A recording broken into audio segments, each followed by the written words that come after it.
Hello everyone, I am Sam. I'm Ryan. I'm in Los Angeles. And I'm in New York. And welcome to our channel. We have a lot of musical theater fans in our little online community, which makes sense considering I'm a very out of the closet theater kid.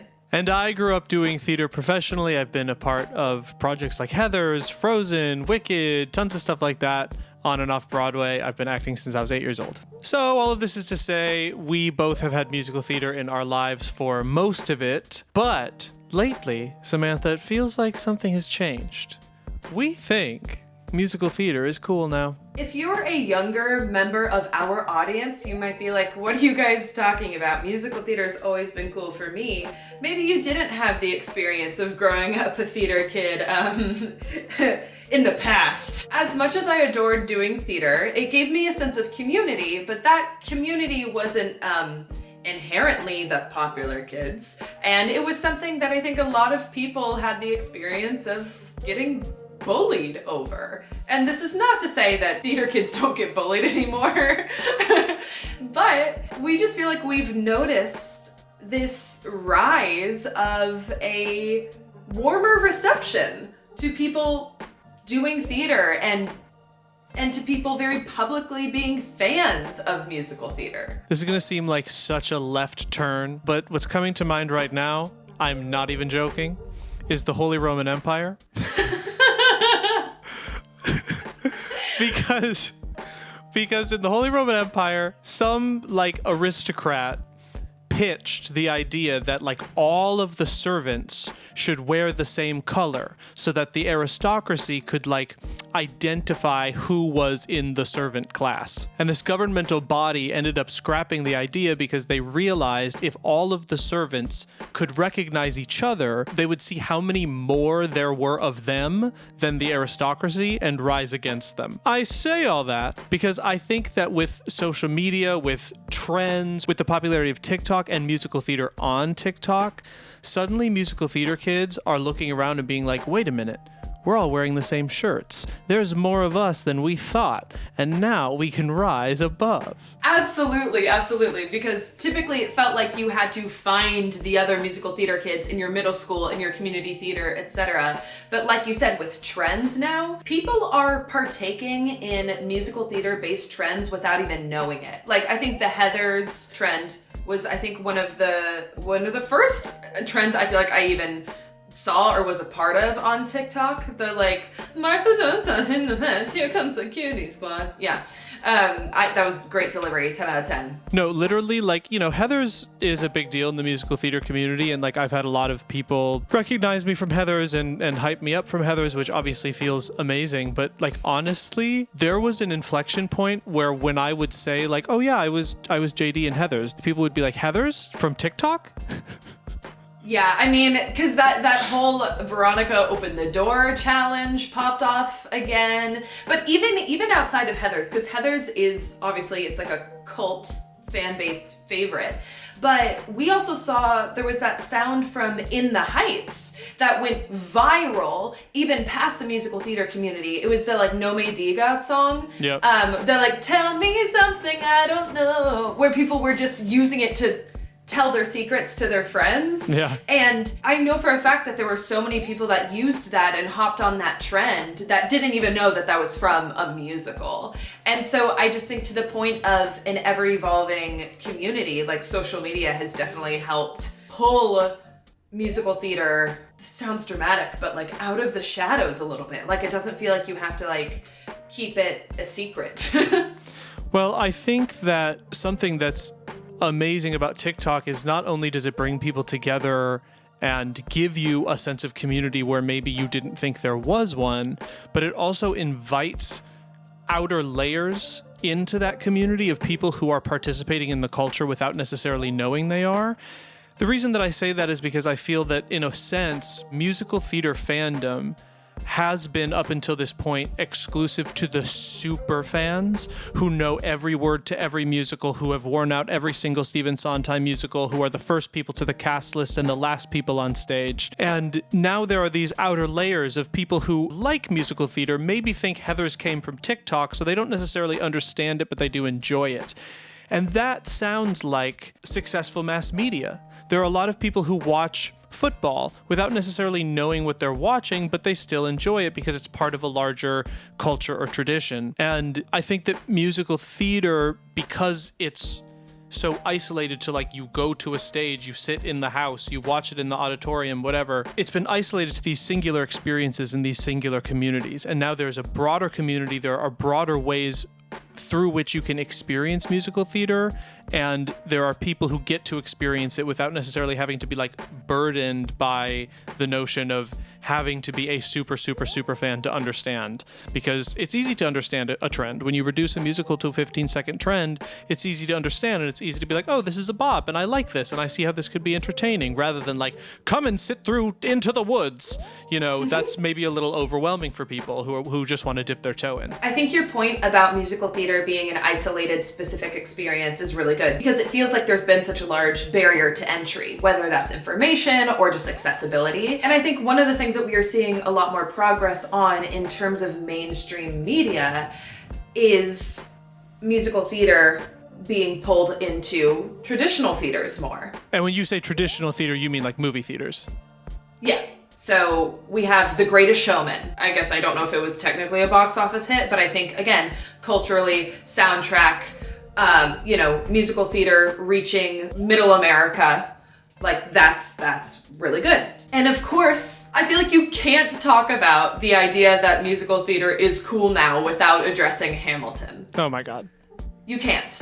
Hamilton being on Disney Plus was a revolution. And I am so grateful for that, because not only did it give a lot of people access to one of the most successful musicals ever, it proved viable for large media conglomerates to pay attention to musical theater.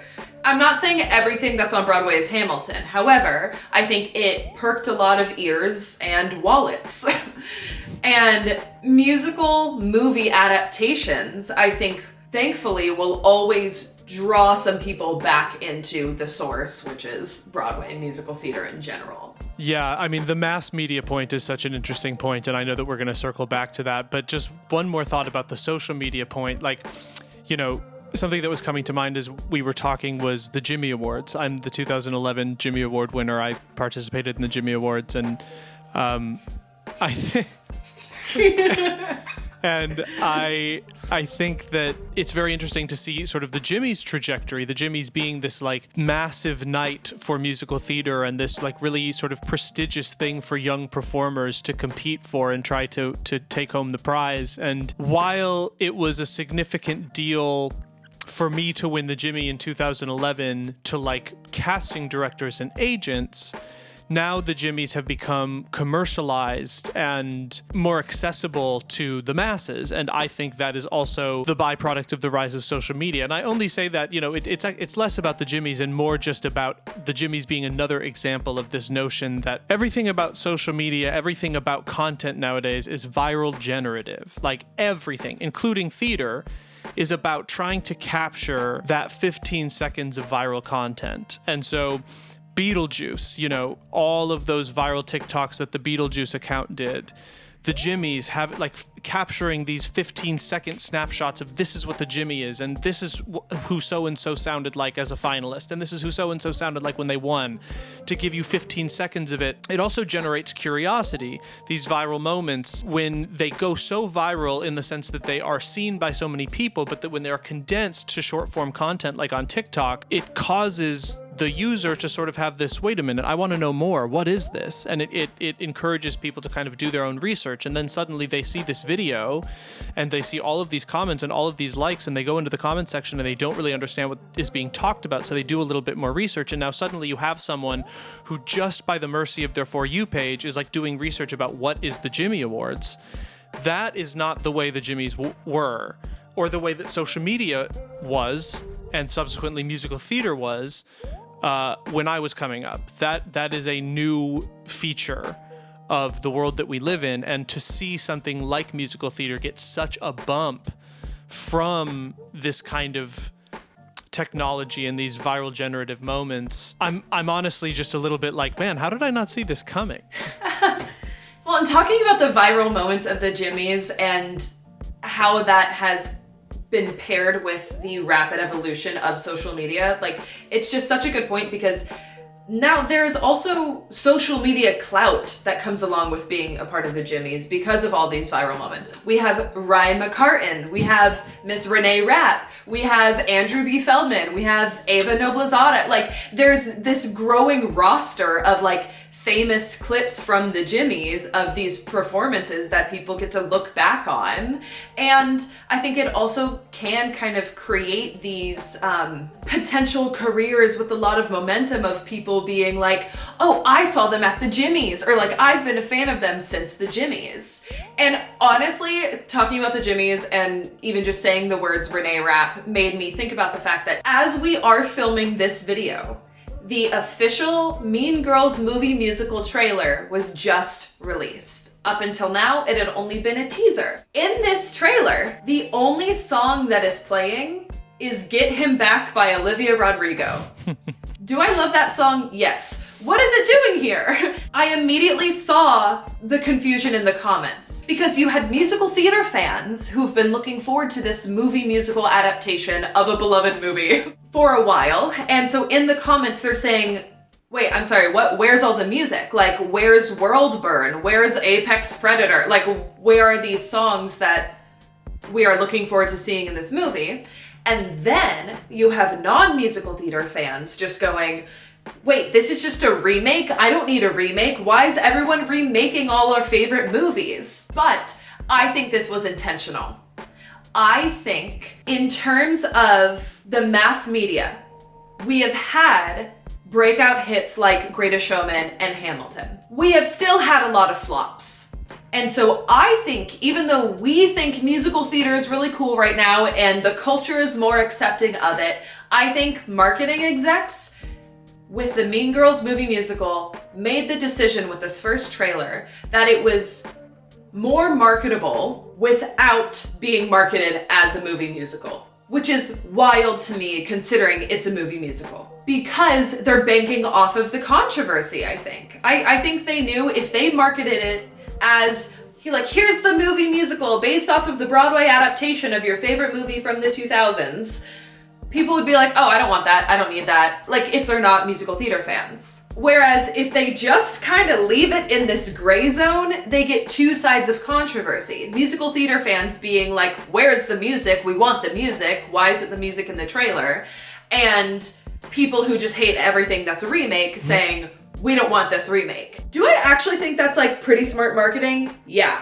But I think it does reveal that maybe the higher powers at be still don't think marketing something as musical theater is enough of a guarantee. Dude, it's such a good point. And like, I mean, I don't even know where to go from this. Like, I don't know if I feel more comfortable in a world where these like big studio executives are so smart and so nefarious and so manipulative that they thought about how to market this movie in kind of the worst way to generate the most controversy to convert into ticket sales, or if they're so afraid and so misunderstanding of the culture that they are playing it really safe. Because yes, like, I think In the Heights and West Side Story, Steven Spielberg's remake, were perceived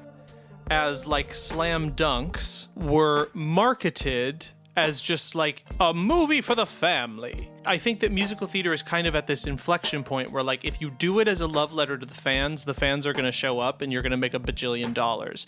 But if you try to make it seem like this is for everyone, you actually sort of disincentivize the fans to feel included, and then just kind of no one comes. As an actor and as someone who's been in this industry for 20 years, I find myself having a lot of conversations with other industry professionals about the industry, you know, because we love to navel gaze.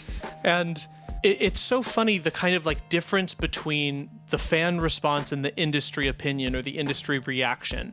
We've talked this whole video about how like all of the fans that have been in isolated communities have now found each other, and there's like one big community that puts up big numbers for musical theater, and that's noteworthy and lovely and important and a trend worth noticing. And if I was an industry executive, I would go so far as to say a trend worth capitalizing on. But the industry opinion is not that. I mean, I literally just had a conversation with a friend of mine. He's an actor, but he's also a musician, and he was talking about like going into like a session to record an album and talking with his sound engineers and with his label executives about his musical theater background and how all of them were kind of like, oh geez, musical theater, like you're not going to sound like that in here, right? And it's kind of like the fans love theater. The fans see theater as cred. The reason that this guy has success is because of the credibility he's gotten from theater. They have bought tickets to his shows, merch from his shows. They've streamed albums from his shows.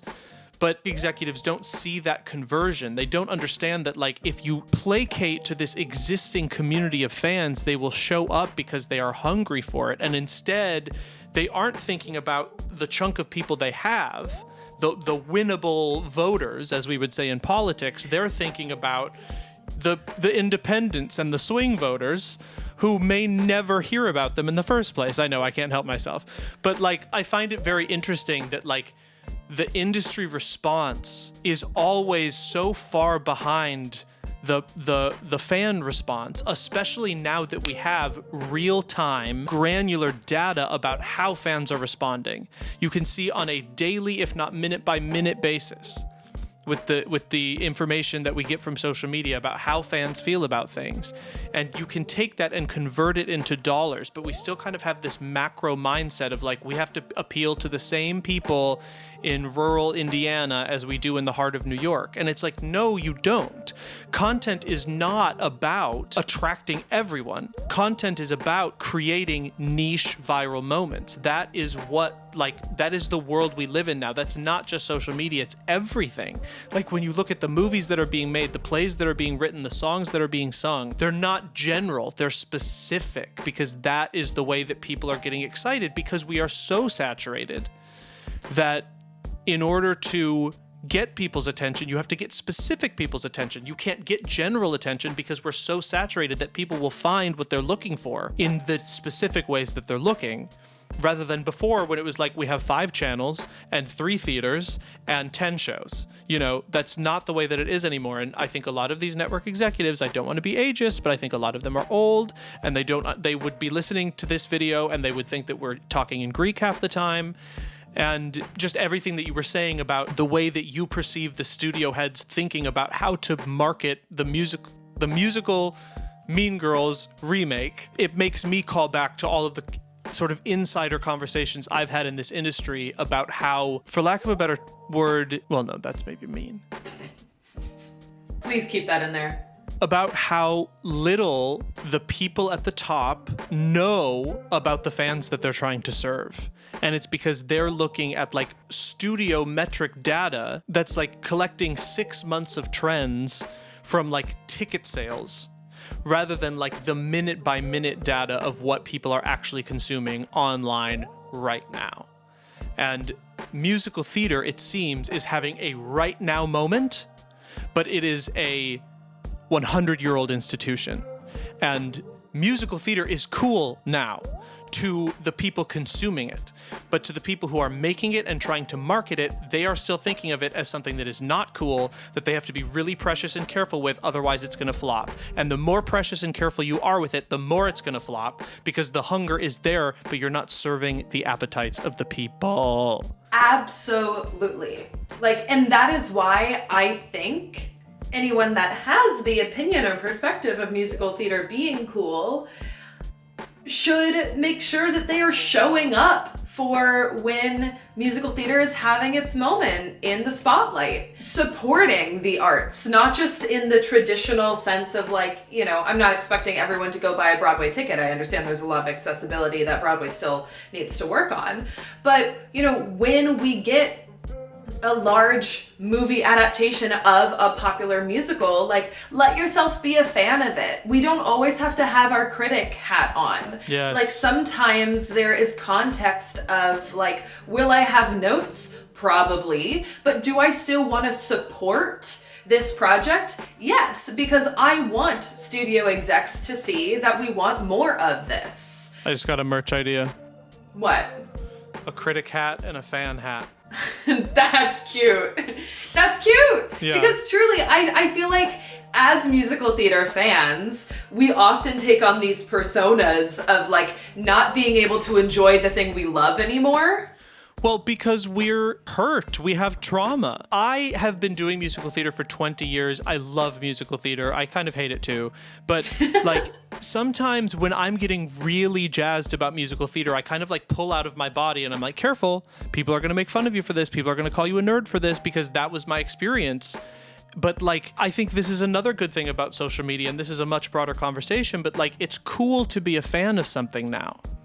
Because before, being a fan was an isolated experience. You had all of these posters up in your room and you like slept next to the face of your favorite One Directioneer, but then you would go outside of your bedroom and you would close your door and you would maintain your sort of shrine to these people in quiet shame. But now you go on TikTok and it's like, I'm a crazy fan too. And it's like, wait, there are more of me? Obviously, cool is subjective, but with musical theater and with everything, there's no denying that these sort of niche interests like musical theater have continued to claim more and more mainstream media culture. And not only do we think that's great, but I think we both anticipate that continuing, and we are very excited for industry professionals who are in large part responsible for the content that we're consuming on a mass scale to catch up with the culture. Because the culture is screaming at you, bruh, musical theater is cool now. And like, let's see that out in the world. I'm very excited to see the future of musical theater in mainstream media. Obviously, we have a pretty big project coming up next year with the Wicked movie, part 1. I'm very eager to see how musical theater continues to like claim its place in mainstream media. And again, I just want to end on the point that I made of, if you're a fan of musical theater, support it, be vocal about it, let the people know, because that is only going to help prolong its time in the spotlight. Thank you all so much for watching this video. As always, be sure to like and subscribe. And we will see you all next time. Bye!